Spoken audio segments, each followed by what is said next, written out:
Welcome to A1R Psychic Radio here on Moonstruck TV with Amanda Hall, psychic all the way from the Gold Coast. And happy Halloween to everybody around this amazing globe of ours. It's the day of the year where they say the veil's at its thinnest. It's the time that we're supposed to be able to connect with past over loved ones much easier. I don't know that that's necessarily the case, but I'm not going to go with against convention either. I think every day is a good day to remember the people that have passed over, the people that we've lost, the people that are no longer with us. I don't know that we necessarily have to have a particular day of the year to celebrate our loved ones on the other side. I like to celebrate them every single day.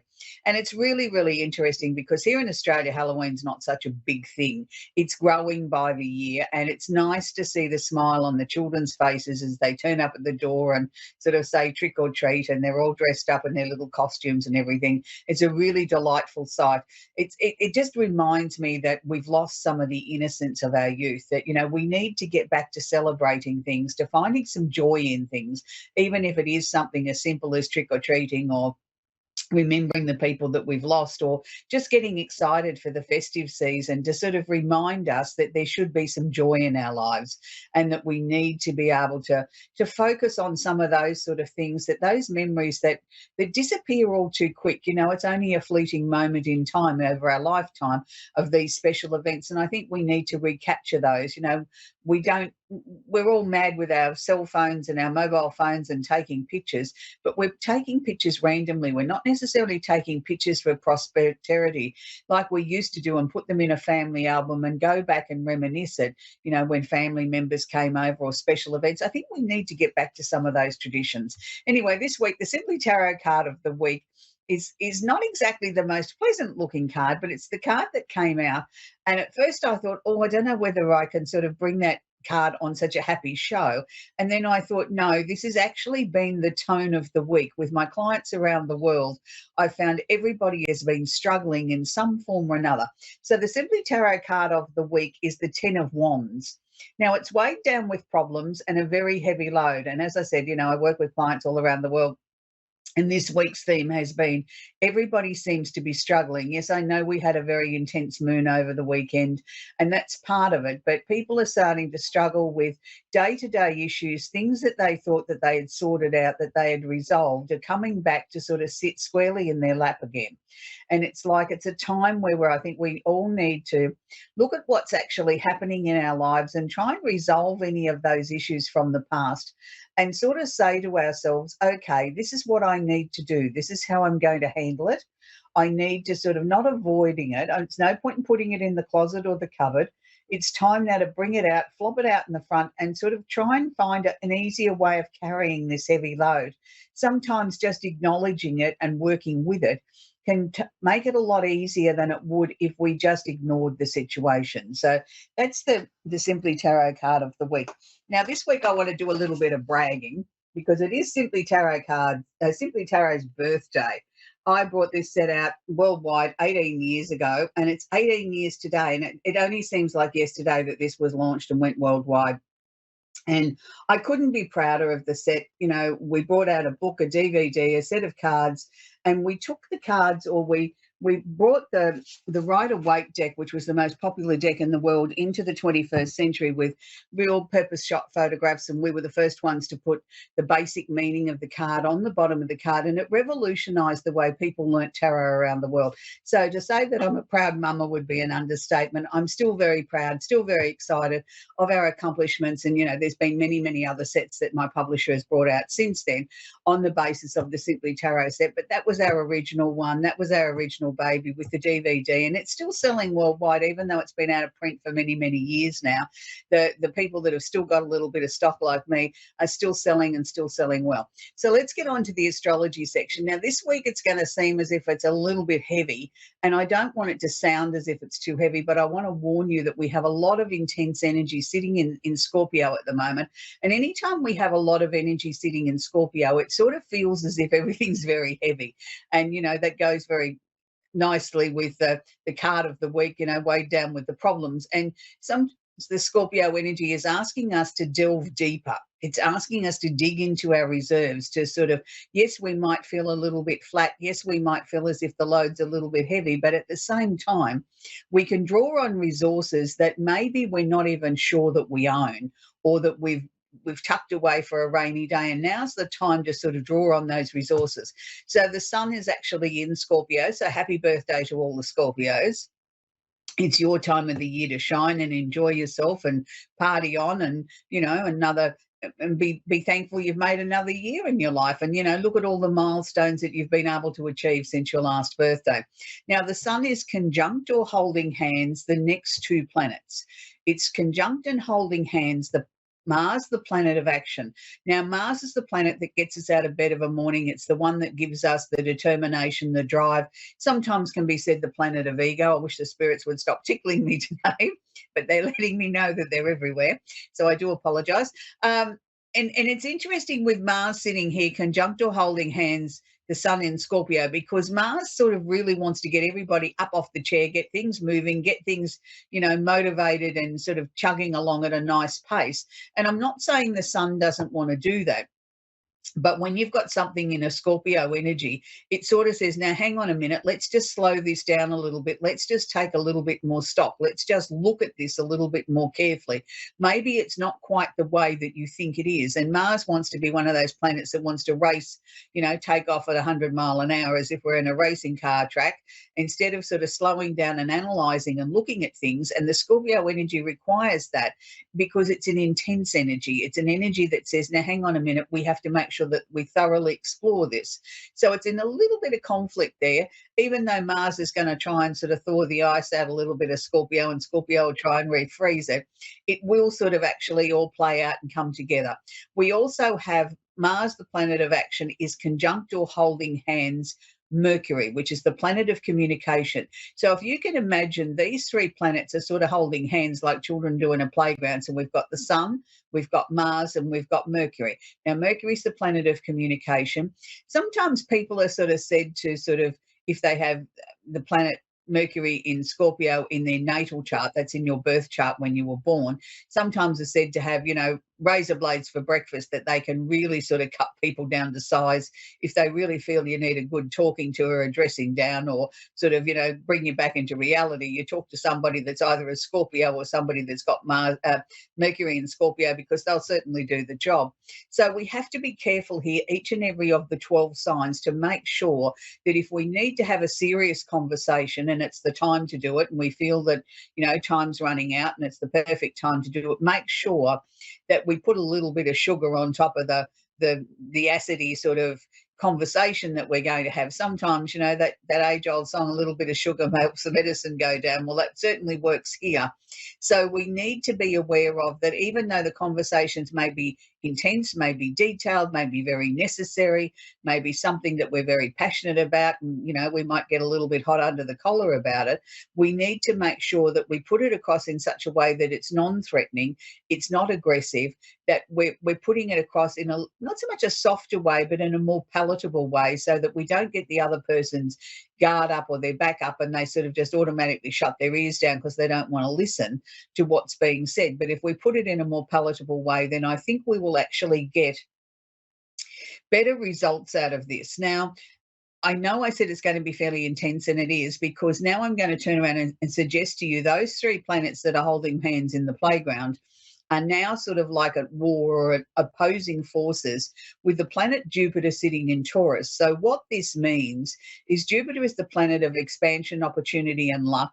It's sitting in Taurus. It's trying to help us sort of ground our finances, improve our bank balances, help us, get where we need to go, expand our lives in a practical, logical, down-to-earth sort of manner. And it doesn't mean all of us are going to race out and buy a new house or go out and buy something really expensive. It just means that we're looking at ways of trying to increase our finances or bring our finances into an area of life where we're more comfortable with it. And I know there's many people around the world that are struggling at the moment with interest rate rises, and people are losing jobs, and economies and things like that aren't as buoyant as what we would like them to be, particularly after we've come out the other side, supposedly, of COVID, that, economies around the world were supposed to be getting back to normal. People were traveling, people were bringing their lives back into some sort of normality. But sometimes the new normality has been that people have lost their jobs or don't have as many hours, or interest rates are starting to bite and they're struggling to put food on the table and things like this. So it's sort of about reorganizing what is really important to you. And this is where Jupiter's coming in, and not necessarily saying I can give you a bag full of money, but what he's saying is look around and see where you can improve your resources. It may just be by sort of having a more simple lifestyle. Maybe it's time to downsize the house to something that's more affordable, instead of having all these rooms you don't use and you're constantly cleaning, that, get something that better suits your needs. So we've got Jupiter opposing the sun. So Jupiter's sort of saying to the sun there, well, okay, what is it that you really want? It's time now to be really practical, be really clear about what you want. Take the rose-colored glasses off. Stop blaming everybody else if your life's not going the way that you want it to, and look at what you're responsible for. So it's a push-pull sort of situation. And the same with Jupiter and Mars here. Jupiter's sort of saying to Mars, well, look, that's all well and fine that you want to get out of bed and motivate everybody and be angry and all fired up, but there's got to be a reason for it. There's got to be a good result comes out of this. No point in just running around ranting and raving and upsetting everybody without a result. Jupiter wants results, and I think that that's the important thing. And Jupiter opposing Mercury here is also sort of saying, well, yes, it's fine to have conversations and it's fine to have a lot to say, but make sure what you're saying makes sense, that it's constructive, it's helpful, it's helping people gain answers, it's helping people bring their lives more into balance. So it's been a very difficult sort of time in that way with this energy, because it is like a push-pull energy. It will be going on for the next week. So just be aware of everything that I've spoken about. It applies to all the 12 signs. Yes, possibly a little bit more to Scorpios, Pisces and Cancer, and the opposite sign of Taurus, but it does affect each and every sign. And it is a time where, we really need to make sure not only do we have our listening ears on, but making sure that we're really listening to what other people are saying. And bearing in mind, Jupiter here is trying to help us, even though Jupiter's a little bit hobbled because he's retrograde at the moment, but it's still trying to make our world a better place, our own personal world a better place. We still have Saturn, the planet of discipline and restriction and I think, determination, sitting in Pisces. It's just been going backwards for a little while, and will be going backwards until the early part of November. Now, it's really interesting, and I know we're nearly into November, but, Saturn's been going retrograde for a while now, and it's sort of been like, it's almost as if I'm running out of puff. It's as if I'm running out of steam to try and get some of these new ideas I want off the ground. I know they're good, but I don't seem to be able to get the right opening. That will start to sort of ease off over the coming weeks. We'll start to feel as if we gain some traction. Neptune, the planet of creativity and illusion, and delusion, is also still sitting in Pisces, still going retrograde. So it's sort of almost like one step forward, three steps backwards. It's sort of like, yes, we get a bit of traction. We get people to start listening to us, start to see the creative side of things, or the things that I'm trying to implement. And then all of a sudden it's like they slam the door in your face, and it's like you've got to start all over again. So you just got to be aware that, these planets will come out of retrograde before the end of the year. Things will start to improve. This, it's hard when we as a collective globe are all dealing with our own individual issues, and then we're dealing with the nation's issues and the country's issues and the continent and then the world. And it's sort of like there's just so much going on in the world at the moment. We don't really know where to turn. We'll wrap it up with Pluto still sitting in Capricorn. We'll be there till January 2024 on the last, little hurrah here of Pluto, but sometimes that can seem the most intense. I've been banging on for many years now about Pluto's role is to sort of try and, bring some transparency to governments around the world, to anything official. It's also asking us to look at climate change, whether you believe in it or not. Look at the weather events that are happening. They're not just, one-offs. They're happening constantly. Here in Australia, we're in the massive fire season again. So I feel for those people that have lost their homes and going through bushfires and everything at the moment in a number of states here in Australia. And I'm sure there's other fires, burning and raging around the world with other weather events as well. And, Pluto is asking us on a personal level to make sure that we have a deceived anybody, that we're not deliberately trying to hurt somebody, rip them off in any way, because if we are, we will get caught out and the consequences will not be very pleasant. So, it's up to each and every one of us to look at our conscience, look at our life and sort of say, am I doing the very best? Am I being the very, very best person that I can be? Because that is actually what Pluto is actually asking us to do before he moves into Aquarius, which will be a very unknown situation because Pluto takes 224 years to go around the zodiac, and we need to look at that very, very carefully. So we're going to take our first caller, which is Michelle in Blackpool in Lancashire. Are you there, Michelle? I am. Hello? Yeah, hi, Michelle. How can I help you today? Do you have a question I can answer for you? I just want, I don't know, really, anything. It's just easier for me because we have such limited time on the show, Michelle. Well, if you've got a direct question, I'm happy to answer it for you. If not, I can just generally have a look. I'd just like a bit of guidance, but more importantly, just like to hear from my daughter if possible. Okay, and what's your daughter's first name, please, Michelle? Faye. Can you repeat that, please? Faye, with an E. Oh, Faye. Okay. Right, okay. All right. Has there been some massive changes and endings in her life recently? Because I'm feeling as if there's a lot of change, a lot of turbulence, a lot of things that are going to start to settle back down again now. It's interesting because I feel she's a high energy girl, but at the same time, I think she lacks a lot of confidence in herself and her own abilities to be able to achieve things. She starts things with great gusto, and then it's all of a sudden the panic or the fear sets in, and it's like then she sort of stands frozen, and then, we've got to sort of build that momentum again. 2024 will be much easier for her than 2023's been. I see, love around her, but I more importantly see her finally getting on her path, being able to work out what it is that she wants, where she wants to go. She doesn't feel that comfortable. July. What, sweetie? Sorry, my daughter passed away in July. Oh, I'm sorry to hear that. I'm sorry to hear that.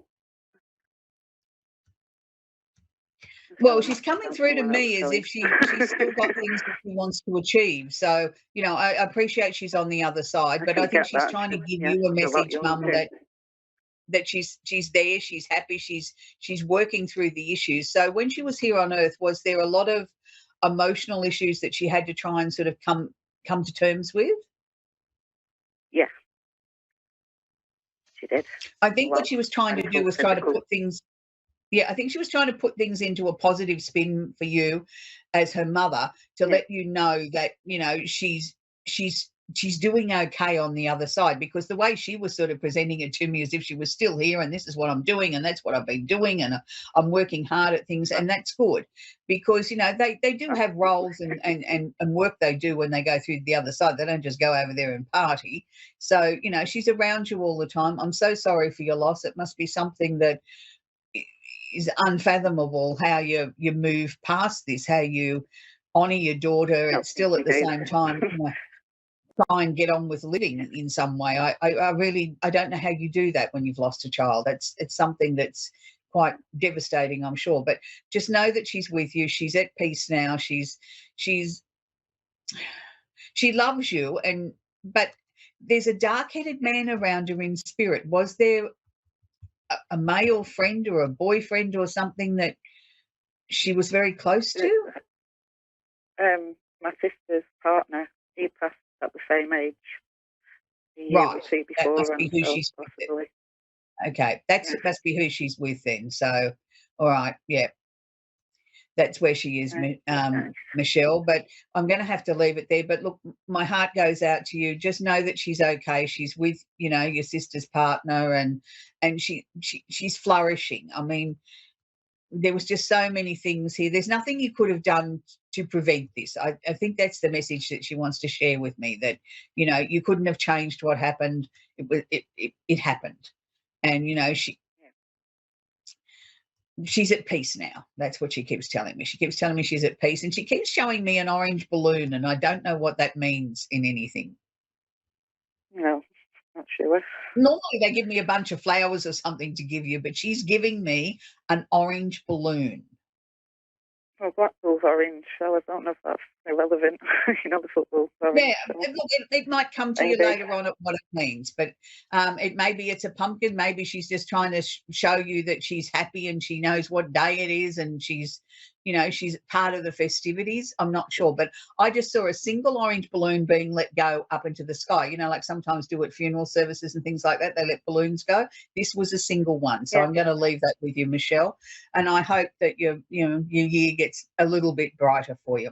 So we're going to talk with Michelle in Robbinsville in New Jersey in the USA. Are you there, Michelle? Oh, hi. How are you? Very well, thank you, sweetie. Happy Halloween. Happy Halloween. How can I help I'm you out today? trick-or-treating with my children. I just how want some wonderful. resolution. Guys, I'm on a call, so just go to the next house. Sorry. What's it called? I just want some confirmation. Things have been really a struggle financially, emotionally. My daughter just moved back into the house, and it's been one difficulty after another. Mhm. And I just want things to be peaceful in my life. I can understand that, Michelle. Look, I don't know that your daughter's going to be staying with you for that much longer. Look, maybe into the first couple of months of 2024, but I think she's going to be moving on again. She is difficult. I understand that. She's shall we say, a high energy sort of person, and not always in the most positive of ways. She sort of puts her energy everywhere, but she's got to learn to be able to cohabitate with other people as well. Look, I think finances are certainly going to improve. I don't know that there's going to be a great deal of improvement between now and the end of the year, as we're coming into, the pointy end of the year, and it's always more expensive. But certainly 2024 is shaping up to be a much, much easier year than 21, 22, 23 have been for you.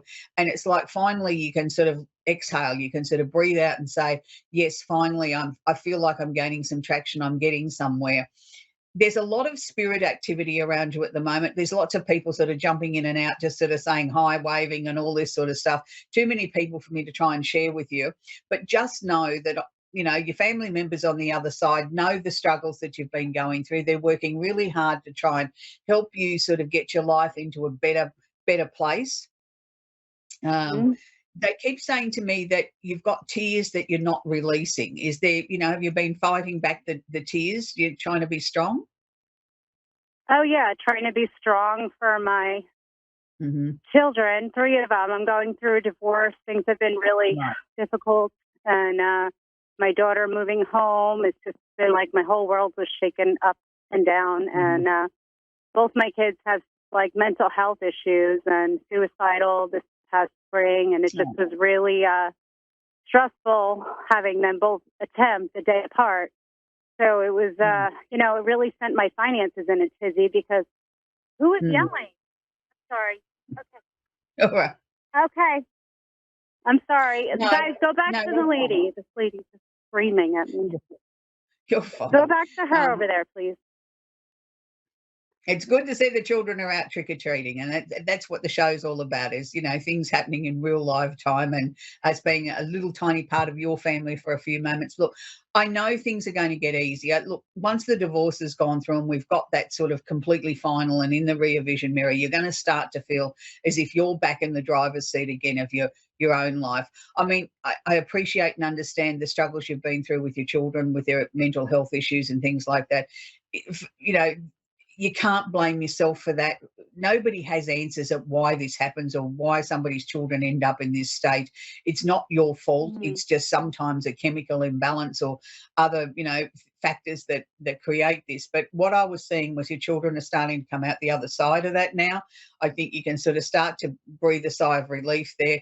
But they were showing me the tears that were dammed up have got to be released. They've got to be released, Michelle, for your own mental health. Even if it's in private, even if it's, you're watching a movie and all of a sudden you start howling, well, let them out. Don't sort of try and hold them back. But I know 2024 is going to be a much, much better year for you and your family, Michelle. And, once we get this divorce well and truly out of the road, I think you'll then be able to regroup and sort of reorganize your new normal in your life, and things will certainly get better. So enjoy the rest of your night trick-or-treating, and I'm sure it's an absolute pleasure to be going with the children and seeing the delight on their faces. So that's where we're going to leave Michelle. She's off trick-or-treating with the children. How wonderful. And, this week has been a really difficult week, as I said at the beginning of the show, with, lots of people around the world sort of really, really feeling the intensity of things that are happening in their lives at the moment. There's no one particular reason, as I mentioned about, the intense moon we had over the weekend, and the planetary configurations at the moment are fairly intense. But I think it's that time of the year, and I think we've all been through so much as a globe in the last 10 years that maybe we're all a little bit worn out, emotionally frazzled a little bit, that we can't cope with much more. And that's very understandable. So I think the most important thing I can share with you is be kind to yourself. Find something that makes you smile. Put some music on, or your favorite movie or something. Allow yourself some time to just be. I think sometimes we're just so busy, we don't allow ourselves to just stand still or sit still and sort of say, I'm allowed to do that. Nobody has to give me permission. I'm giving myself permission to do that. So this week I was going to leave you with a song that is an old favourite of mine and one of my most favourite singers, and I think it's pretty appropriate for the show. It's called Spooky by David Cassidy. I mean, I know many people have covered that song, but I particularly like his version of the song. And, Halloween, as I said, is a magical time of the year, and the wonderment that we see on the children's faces, I think, is everything. And, here in Australia, we had Halloween last night, and we had many, many little visitors at our front door picking up their goodies, trick-or-treating in their beautiful little outfits. And my favourite one was a little baby that was 8 months old, dressed up as a pumpkin. Her aunt brought her over from across the road with the older children to go trick-or-treating, but just to see the look of magic in this little baby's eyes. Here she was all dressed up in a little pumpkin outfit, and she didn't really know what was going on, but she could feel the excitement of the older children getting excited, and they were all dressed up in their beautiful little costumes and their dark eyes, and trying to be scary like ghosts and things like that. And it's a delight to see, particularly as you get older and you don't have little children around, to get the joy out of someone else's children knocking on the door and saying trick or treat is a real treat. So until next week, enjoy David Cassidy.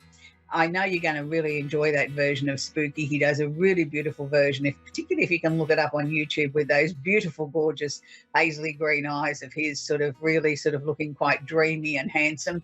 So until next week, happy Halloween, and I hope you have lots and lots of treats in your life. Bye for now.